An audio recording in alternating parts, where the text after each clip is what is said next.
মা আজকে দেখিয়ে দাও তোমার বন্ধুদেরকে তুমি কি কি রান্না করেছো আজকে।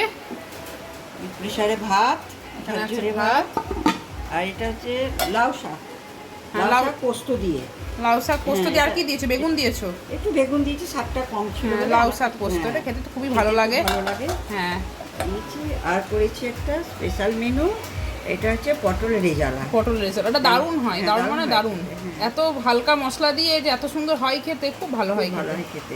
এভাবে পটল একবার খেয়ে দেখবে, খুব ভালো লাগে। আর এটা হচ্ছে নাতনির জন্য শিঙ্গি মাছ। হ্যাঁ এটা হচ্ছে মেয়ের জন্য শিঙ্গি মাছ, আর নাতির হয়ে গেছে খাওয়া, আর ছেলের হয়ে গেছে খাওয়া শিঙ্গি মাছ ওকে দিয়েছিল। আর কি করেছো? যেহেতু ওদের শিঙ্গি এনে আমাদের পোনা এনেছে, ওই জন্য আমাদের ওদের কি দিয়ে করেছো এটা? বড়ি তো দেখতে পাচ্ছি, আর কি আছে? বড়ি, বেগুন দিয়ে পাতলা করে ঝোল, পাতলা করে জিরে বাটা দিয়ে ঝোল। বেশ ওকে দারুণ মেনু। চাটনি তো আছেই, আনারসের চাটনি। চাটনিটা ছিল, আর হ্যাঁ এটা ছিল আনারসের চাটনি। এই মেনু ঠিক আছে, চলো এই পটলের রেজালার রেসিপিটা তোমাদের সাথে শেয়ার করি। এখানে পটলগুলোকে একটু ছোটো সাইজের পটল নেওয়া হয়েছে, গোটা গোটা রাখা হয়েছে। খোসাটাকে এইভাবে ছাড়াতে হবে আর দুদিকে একটু করে চিড়ে নিতে হবে। এখানে নিয়ে নিয়েছি একটু ছোটো সাইজের পেঁয়াজ, তার সাথে কয়েক কোয়া রসুন, অল্প করে পেঁপে কোচানো, এখানে এলাচ, দারচিনি, লবঙ্গ, জায়ফল, জয়িত্রী সবই অল্প করে, তার সাথে আছে চারমগজ। এবার এই সমস্ত মশলাগুলোকে একটা মিক্সিং জারে নিতে হবে, নিয়ে পেস্ট করে নিতে হবে।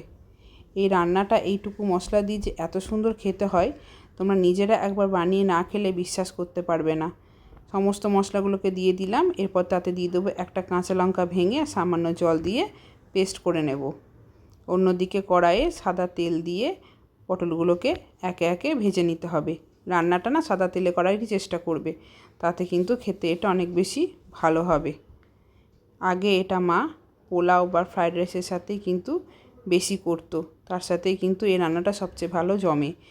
তবে আজকে তোমাদের সাথে শেয়ার করবে বলে মা আজকে এটা ভাত দিয়েই করলো। তোমরা যেদিন করবে চেষ্টা করবে সেদিন পোলাও বা ফ্রায়েড রাইসের সাথে করবে। দেখো এখানে পটলগুলো মোটামুটি লাল লাল করে ভাজা হয়ে গেছে। এরপর পটলগুলোকে একে একে তুলে নেব। খুব বেশি পটলগুলোকে ভাজবো না, যাতে নেতিয়ে না যায়। এরপর ওই সাদা তেলেই দিয়ে দেবো 1 চামচ মতন ঘি, এরপর দেবো 2টো এলাচ, কয়েকটা গোটা গোলমরিচ, 2টো শুকনো লঙ্কা। ফোড়নের সুন্দর গন্ধ বের হয়ে এলে আগে থেকে যে মশলাটা মেটে রেখেছিলাম সেটা দিয়ে দেব। মশলা দিয়ে এবার ভালো করে নেড়েচেড়ে কষিয়ে নিতে হবে, যাতে পেঁয়াজ বা রসুনের কোনো কাঁচা গন্ধ যেন না থাকে। এখানে কষানো হয়ে গেছে, সামান্য একটু বাটি ধোয়া জল দিয়ে আবারও কিছুটা নেড়েচেড়ে নিতে হবে। এরপর এতে দিতে হবে একে একে নুন আর মিষ্টি।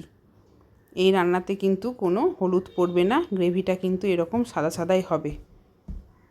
আবারও বেশ কিছুটা কষিয়ে নিয়ে এতে দিয়ে দেবো 3 চামচ মতন ফ্যাটানো টক দই। সামান্য বাটি ধোয়া জলটাও দিয়ে দেব। আবারও কিছুটা নেড়ে নিয়ে এটাকে মোটামুটি 2 থেকে 3 মিনিটের জন্য ঢাকা দিয়ে রাখবো। মশলা বলতে কিন্তু শুধু এইটুকুই, আর কিন্তু কিছুই নেই। মোটামুটি রান্নাটা প্রায় শেষের দিকেই। দেখো ঝোলটা এখানে ফুটে এসছে। এরপর তাতে একে একে ভেজে রাখা পটলগুলো দিয়ে দেব। পটলটা যেহেতু আগে থেকে একটু ভাজা আছে, রান্না হতে খুব বেশি সময় লাগে না, ভীষণ চটজলদি একটা রান্না।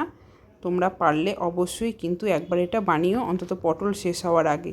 খেতে এত দুর্দান্ত হয়, নিজেরা না বানিয়ে খেলে সত্যিই বুঝতে পারবে না। সামান্য একটু গ্রেভি রাখা হয়েছে, যাতে পরে গ্রেভিটা কমে না যায়, পটলে যাতে টেনে না নেয় গ্রেভিটা, সেই জন্য। এরপর এইভাবে মোটামুটি 5-7 মিনিট পর ঢাকা দিয়ে রাখতে হবে। 5-7 মিনিট পর ঢাকা খুলে দেখো রান্নাটা একদম রেডি হয়ে গিয়েছে।